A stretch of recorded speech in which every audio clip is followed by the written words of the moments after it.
বিশ্বকাপের মাত্র 4 ম্যাচে 9 উইকেট শিকার করে বিশ্বজুড়ে আলোড়ন তুলেছিলেন এক টাইগার পেসার। জাতীয় দলের পেস বিভাগে যিনি হতে পারতেন নতুন সম্ভাবনার নাম, কিন্তু কাল হয়ে দাঁড়ায় তার ইনজুরি। ছন্দে থাকা সত্ত্বেও বারবার ছিটকাতে হয় মাঠের বাইরে। সম্প্রতি ইনজুরি কাটিয়ে আবারও 22 গজে ফেরার ঘোষণা দিয়েছে প্রতিভাবান এই পেসার। হারিয়ে ফিরতে যাওয়া কে এই টাইগার পেসার, এই নিয়ে জানবো রিপোর্টে।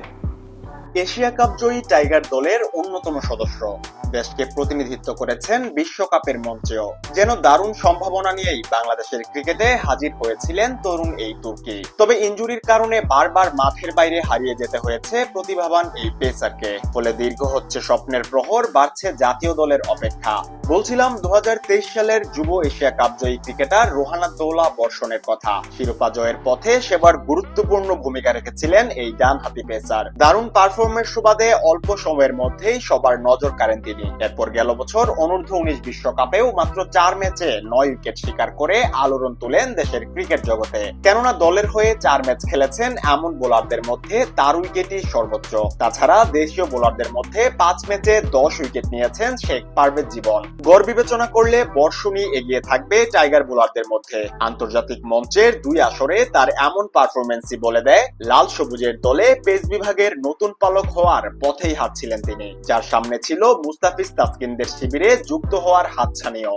এছাড়া লিস্টে ক্রিকেটেও দেশকে প্রতিনিধিত্ব করেছেন বর্ষণ। এর বাইরে 2024 বিপিএলেও খেলেছেন 2টি ম্যাচ। এরপরেই তার কঠিন সময়ের শুরু। পায়ের ইনজুরির কারণে লম্বা সময় ধরেই মাঠের বাইরে আছেন তিনি। সবশেষ গত বছরের ডিপিএলে কয়েকটি ম্যাচ খেলার পর পরবর্তী 15 মাস ধরেই লড়াই করছেন ইনজুরির সঙ্গে। ইনজুরির কারণে গেল বছর অস্ট্রেলিয়ার টপ এন্ড টি20 টুর্নামেন্ট খেলতে পারেননি তিনি।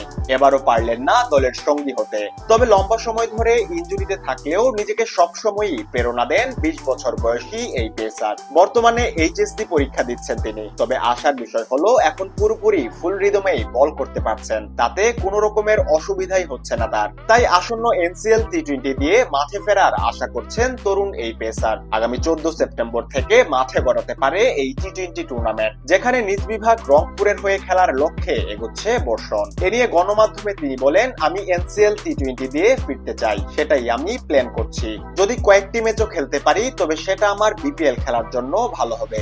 এই মুহূর্তে কোনো অসুবিধাও হচ্ছে না, বাকিটা ফিজিও, ট্রেনার ও ডক্টরদের উপর। তাই সবকিছু ঠিকঠাক থাকলে আবারও 22 গজের লড়াই দেখা যাবে সম্ভাবনাময় এই পেসারকে। বাংলাদেশের পেস বিভাগ এই মুহূর্তে বিশ্বের অন্যতম শক্তিশালী বলা চলে। দলে রয়েছে মুস্তাফিজ তাসকিনদের মতো বিশ্বমানের পেসার। নতুনদের মধ্য থেকেও দুর্দান্ত ছন্দে আছেন সাকিব, শরীফুল, রানারা। সেখানে বর্ষণের মতো পেসারও দলের জন্য নতুন সম্ভাবনার নাম হতে পারে। যুব বিশ্বকাপ কিংবা এশিয়া কাপের মতো জাতীয় দলের জন্যও হয়তো বড় অর্জন আসবে বর্ষণের মতো প্রতিভাবান ক্রিকেটারদের হাত ধরে। সেই স্বপ্নই দেখে দেশের কোটি কোটি ক্রিকেট প্রেমীরা।